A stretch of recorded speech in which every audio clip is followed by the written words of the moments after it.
Hello everyone and welcome back on my channel. I hope you have been well, and today we're gonna look at 3M. What is this presentation all about? Obviously, as last time as well, this is a company and stock analysis. So first we're gonna look at the company history, at the 3M brands, the business groups, the product portfolio, competitors, revenue and net income trends, stock trends, dividend history and key figures, and then in the end we would try to give an outlook. So don't get bored with the history, stay with me and let's get right into it. 3M. Its history starts in 1902 as the Minnesota Mining and Manufacturing Company, therefore 3M. And it was founded by 5 guys in 2 harbors in Minnesota on the Lake Superior. I will also give you a small map. So this is 2 harbors, and just so that you know which region we are talking of. The initial mining efforts failed to produce corundum, a mineral ideal for making sandpaper. Corundum looks like this, okay? Ideal for making sandpaper. Then 3M, or back in that time, the Minnesota Mining and Manufacturing Company, moved to Duluth, Minnesota, making sandpaper with minerals purchased from another source because they couldn't, their own mining efforts failed. Then in 1916 already, they declared their first dividend. 1916, since then 3M has paid a dividend every quarter for 104 years now, and the dividend was also raised for 61 years in a row to date. Then in 1921 they introduced the revolutionary waterproof sandpaper. Why is that revolutionary? The usage with water reduces the dust and friction, and that also led to healthier working conditions for the workers because they weren't breathing all the dust. Then in 1925 the Scotch masking tape was born, and I guess with it the Scotch brand was formed. In 1930 the Scotch cellophane tape was invented, so the tape we all know today and use on a daily basis in every office in the whole world. In 1938 exactly, they introduced reflective traffic signs. I guess you're also familiar with that. And in 1947 they actually produced sound recording tape, color gift ribbons and surgical drapes. Then in the 1950s they produced the thermofax copier, a magnetic tape, Scotch-Brite cleaning pads. Some of those products, as you might know, are long gone today. In the 60s they produced tartan turf and artificial grass, a color in color copying system. They were also in this space.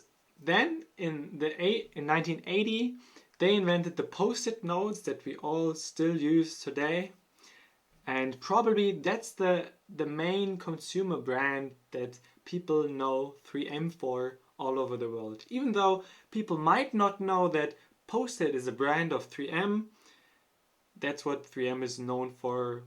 Basically everyone knows Post-it brands, the Post-it brand. And in the 1990s they produced privacy computing films, and Nexcare foam bandages debuted. In 2002 the Minnesota Mining and Manufacturing Company becomes 3M, and you might recognize 2002 was their 100 years anniversary because they were founded in 1902. Then in the 2000s the Scotch-Brite cleaning products were introduced. That's it for history. We are done. Let's move on. let's talk about the 3M brands. It's not such a lot. We already talked about Post-it, just for this one product, but very well known. Then Scotch-Brite, as you might know in America at least, it's not so well known in Europe. The Scotch brand, however, is quite known in Europe. Then Nextcare, Filtrete, Command brand, Scotch Painters Tape, Futuro, Ace brand, and 3M Littmann. We will talk about Nextcare and Futuro, I believe, in the upcoming slides again. So if you see one of these brands in your daily life, so you now know, okay, this is actually 3M. Okay, continuing to the business groups of 3M. 3M, I think they did a little bit of a restructuring 1.5 years ago. So currently they are operating under or with 4 business groups or units. Group number 1 and the biggest group is safety and industrial. It makes up 34%. If you're very much interested in the single products, you can press pause now and read through everything. I will continue in a hopefully fast pace. Then, second biggest business group is transportation and electronics, making up 29% of 2019 revenue. Then, coming to healthcare. Healthcare is actually pretty big. I didn't know that before I was researching the company, making up 22% of 3M's revenue and still growing. Consumer 15%. That also might surprise people that this business group is not bigger than 15%. We will talk about every single business group in detail now. So safety and industrial, biggest business group. What do they do for safety and industrial? Biggest category is personal safety, making up 30% of safety and industrial.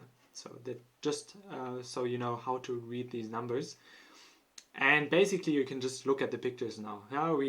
It's 2020. We have all seen these masks.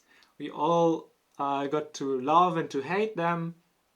That's a big chunk of their.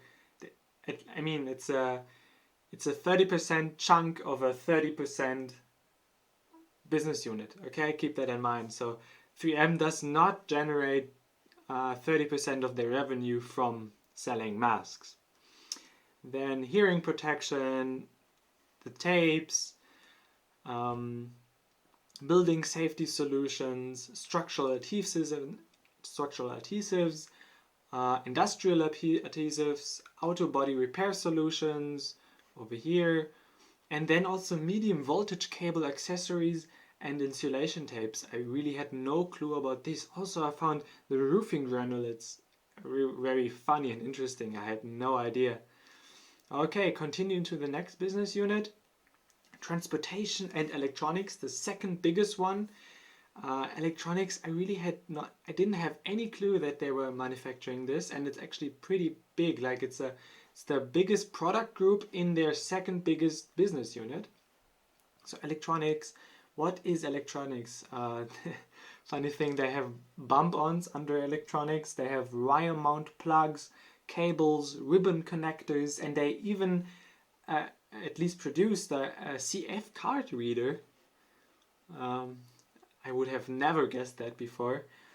Then they make stuff like epoxy adhesives, erosion protection, ceramic fiber for heat protection. Aero Technologies is a 3M subsidiary, and they make carpet pads for acoustic absorption and attenuation. I think that's this right down here. Moving on to automotive and aerospace. What have we got here? We have polishes, we have orbital sanders, we have grinders, high strength brushes, 3M car wrap, as we can see here, and then dampening material down under here, fluoropolymer insulation. Coming to commercial solutions, window films, slip resistant tapes. You can, yeah, I guess we also know those. And then fire barrier sealants. I think that's that. Yeah. Then moving on to advanced materials. Advanced ceramics, fluoropolymers, glass bubbles. Yeah, I think you basically have to become more and more of an expert in these fields to really know what they are used for. But maybe you have some ideas and know work in this field, and then please comment below. We all want to learn something here. Then, last category for this business group is transportation safety. As we already saw in the history section, they produce retroreflective traffic signs. I have to correct myself. They don't really produce the whole traffic sign, but just the wrap, the retroreflective wrap that comes onto it. So no metal, but the layer on top of it. And then temporary traffic control, only the tapes, not the cones itself. Yeah, but sometimes it's funny, you can see on these tapes, on these reflective tapes, that they're actually all made, or many of them are made by 3M all over the world. And also road markings. That's also a business they are into. Coming to healthcare. Yeah, here we see medical solutions, skin protection films, wound gels, foam dressings, compression systems, skin closures, temperature and other monitoring systems or components, supports and braces, respirators and masks again, but this time under not industrial but a medical healthcare category. And then vascular access protection, I believe that's down here. Moving on to oral care, composite fillings for the dentists, LED curing lights. I think we have most likely also all come in contact with those. Dental tools, orthodontics, and clear aligners. Health information systems, this is pretty much IT and software architecture for providers and payers. And then separation and purification sciences, this is now really specialized. I don't have any expertise in this field, but it's about plasma fractionation, and that's a process for obtaining proteins from human blood plasma. Yeah, and then coming to drug delivery, small section, inhalers, nasal drug delivery, and transdermal systems. And lastly, food safety, sample collection tools, Petri film count plates that we can see here, and monitoring systems. But yeah, so now you have basically seen the whole 3M portfolio except for consumer. And consumer is most likely the products you're most familiar with. Starting off with home improvement. Again, respiratory and hearing protection, wall hole repair kits, abrasives, adhesives, tapes, all the very popular 3M stuff, mounting and fastening products, painted tape and maskers, then stationery and office. There they produce privacy and screen protectors, post-its, very famous, highlighters, glue sticks. It's just so much. I could go on forever. Then moving on to home care, air filters, foam scrubbers, lint rollers, multi-use gloves, and many more. And then lastly, consumer healthcare, first aid kits, ACE and Futuro braces and supports, skincare, respirators again, and masks. And that's at least a good overview over the whole 3M product portfolio. Especially for the healthcare part, I had no idea. Coming to, yeah, so So we now see everything on one page. So the electronics is actually the biggest business section, and after that comes personal safety, and the very small one is roofing granules, as we saw before. But now you got everything on one page. Feel free to stop. We are moving on to the competition, and that's very hard actually. There is no, to my knowledge, there is no company that is very similar to 3M, because 3M does basically everything but nothing really like specialized. So it was pretty hard for me to find competitors, decent competitors. As you remember maybe from last time where we analyzed John Deere, it was pretty easy. John Deere and then Caterpillar, John Deere and JCB, John Deere and Komatsu. Yeah, but here it's very different. So I tried to gather a few, at least for electronics, for example, is Honeywell, and then personal safety and mask and stuff is Ansel or Draeger. There's a lot of German companies actually in here. And then maybe the one you're most familiar with, the two Beiersdorf brands, Hansaplast and Tesa. Tesa is a direct competitor to the Scotch tape, or also in the glue field, Pritt and Patex from the German company Henkel. Yeah, and those are more the medical companies. Yeah, and then Office Depot for office products. But it's while researching, I found this one sentence: what companies are competitors to the 3M company? Someone saying, back when I was in sales in 3M, I would point out that while 3M was a Fortune 500 company, the other 499 companies were our customers. Now let that sink in for a second. I guess companies, like there's no other company that can say that. Maybe okay. Not maybe Apple, but again, comparing it to John Deere can't say that the other 499 companies in the Fortune 500 are their customers, right? So it's really hard to find just competitions, because every competitor to 3M is very likely also a customer of 3M. Okay, now coming to the financial part. The revenue trend here displayed quarterly. 3M is not a seasonal company, or at least to my point of view, it's not a seasonal company.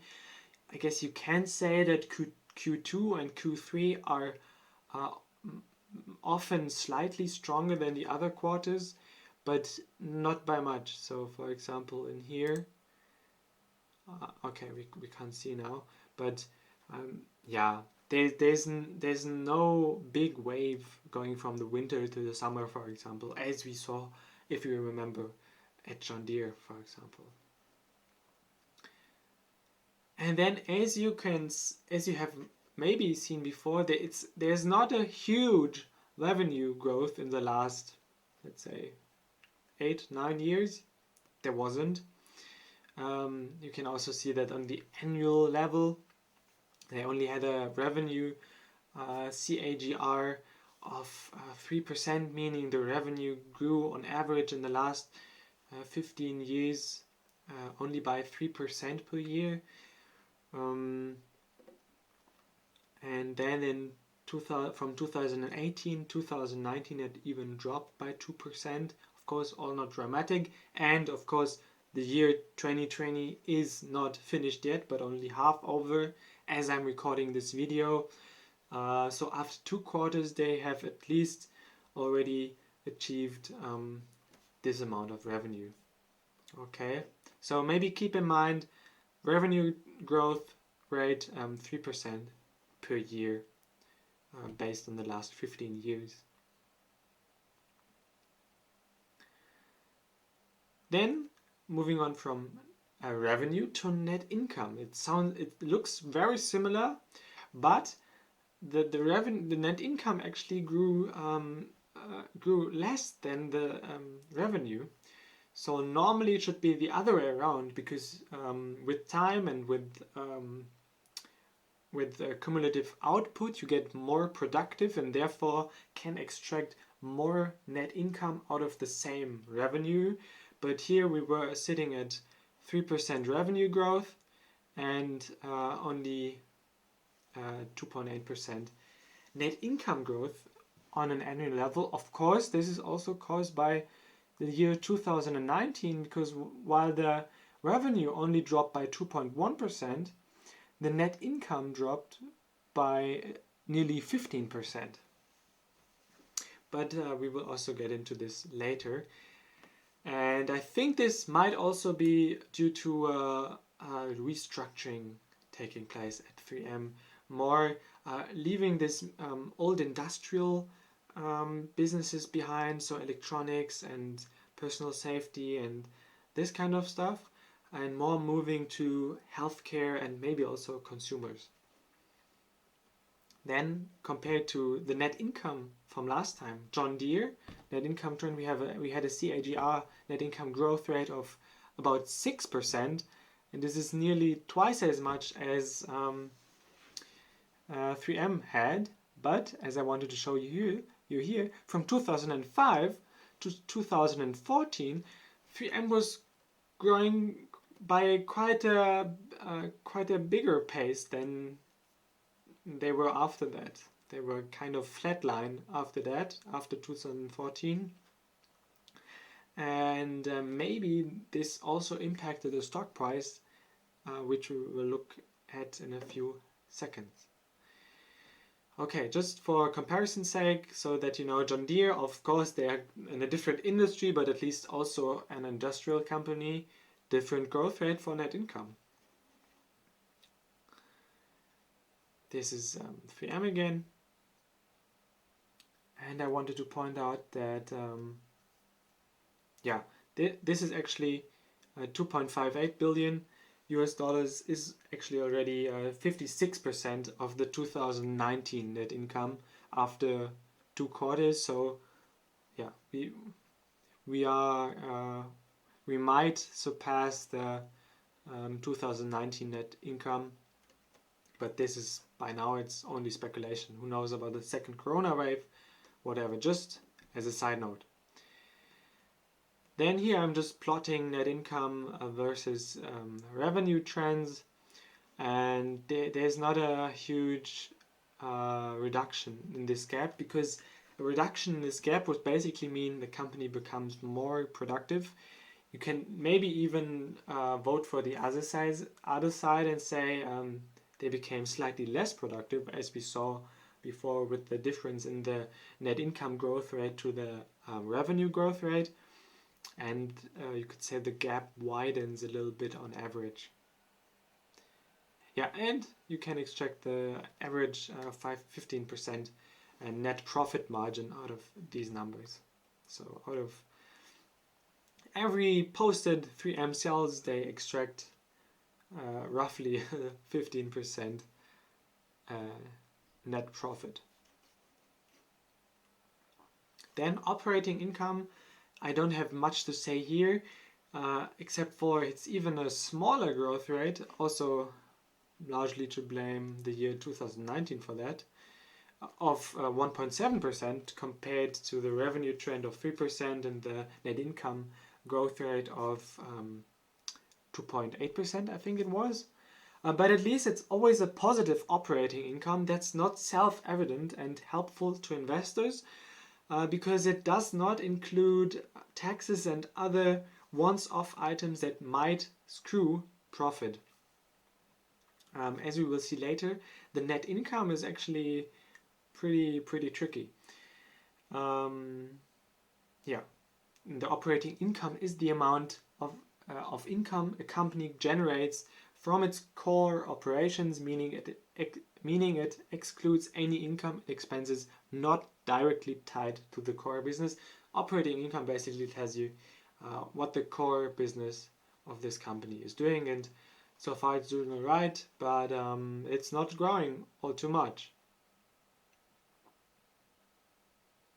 Then now diving into this, bringing everything together to the stock, you will see that in the beginning of 2019, the stock peaked and since then went on not a nosedive, but a sharp decline. And I tried to sketch multiple reasons for that. So we had the China trade war that basically affected many US companies. Then we had a disappointing start to the year, as we will see later. Then COVID-19 here at the end.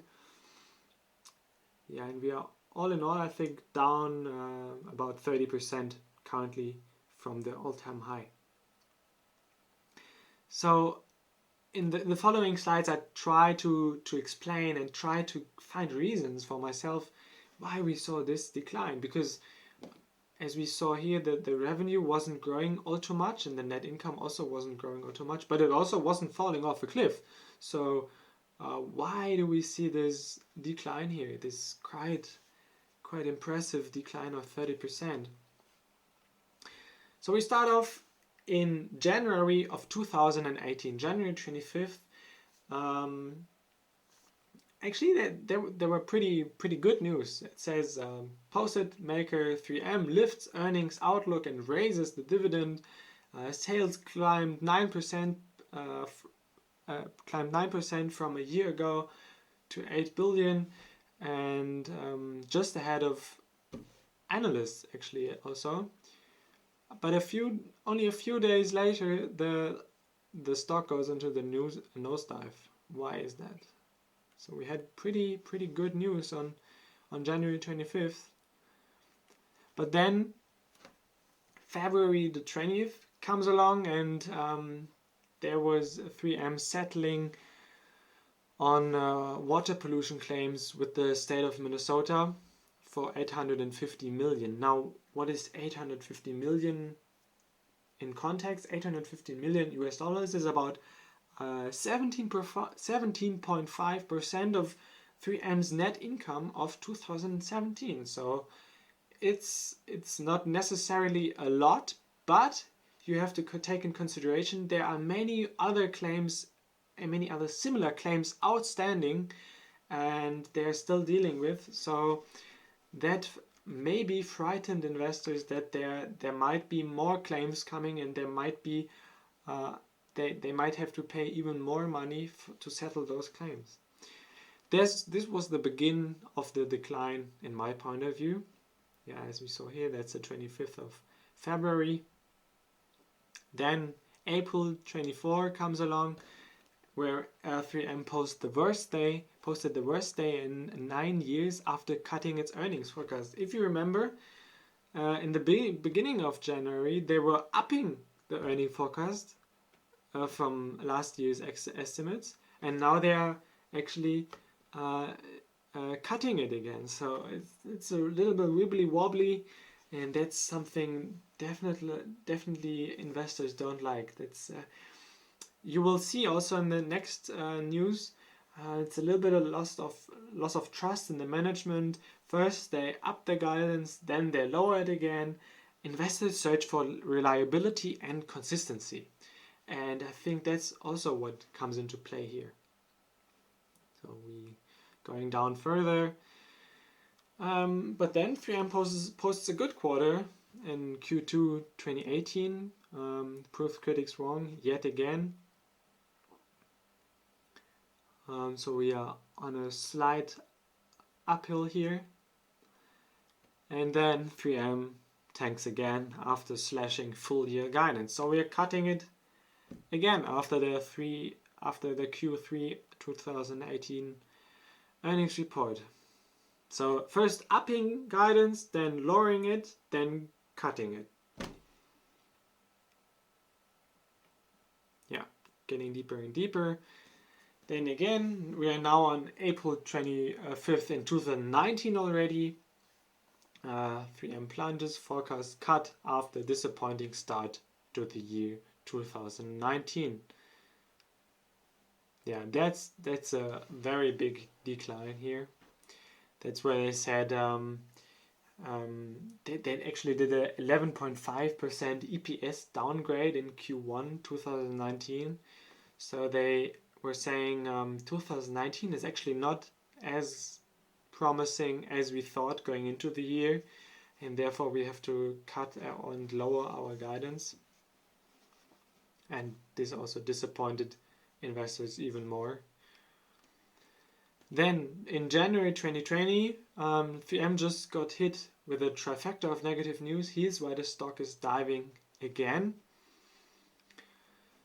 And yeah, this was basically, I think it was even before Corona hit. Yeah. Then Q1 comes along, and yeah, that's a 2020 outlook of Q4 2019, and they were saying expecting return to sales and earnings growth in 2020. This was on January 28th, so just before Corona started to kick in. Yeah, so obviously this was very unfortunate. Maybe they would have achieved this, but due to Corona, this is not going to be a record year. I think that's what we can say already. And then after Q1 of 2020, it was quite promising, and I think we also saw this in the stock kicking back up again. I would say 3M is clearly not a winner of Corona because of this masks thing. I would never say that, but I think in general they were really lucky to have this medical and healthcare business unit, because this is basically still running. Then also looking at the PE ratio trend, what we can see here, in my point of view, is in 2018, when the stock was the highest, we were at a PE of about 32, and now we are down to 18.8 roughly. So we basically saw a new categorization from a fast growing industrial company to a slowly growing industrial company. I think that's what we saw here, because this is a substantial re-evaluation of 3M, of the price of 3M at least. And what I'm talking about is actually this over here. So they were maybe growing at 6%, and then they were a little bit stagnant, but maybe only growing at 2 or 3% per year revenue, and the net income looks even worse. I mean, it's not bad, but it looks worse. So I think back here investors said, okay, actually 3M is valued at too high of a price to be growing this slow, or being stagnant even. And I think that's what happened, and that's why we saw this big correction in the PE ratio trend. But I wouldn't say this is like, I wouldn't say 3M is, as you saw, 3M sales are not really declining. They had a not so good year in 2019, but I think that there's nothing dramatically happening here, so it might be a fair price. But of course, this is no financial advice. Keep that in mind. I'm just a random guy on here doing a 3M company and stock analysis, and make out of that what you want. Looking at the dividend history, the CAGR for the last 15.5 years of the dividend was actually a quite decent dividend growth of 8.5%. And in the last 5 years, it's a little bit less. It's 7.5%, but still good actually. And then here you see the single increases. Of course, with the revenue and the net income not growing all too much in the last 3 or 5 years, they really throttled back on increasing the dividend payout all too much. But yeah, coming to dividend key facts, As we saw, 10-year dividend yield average about 2.5%. Actually, we didn't see that, but we saw the 15-year dividend growth rate of 8.5%, or the 5-year dividend growth rate of 7.5%.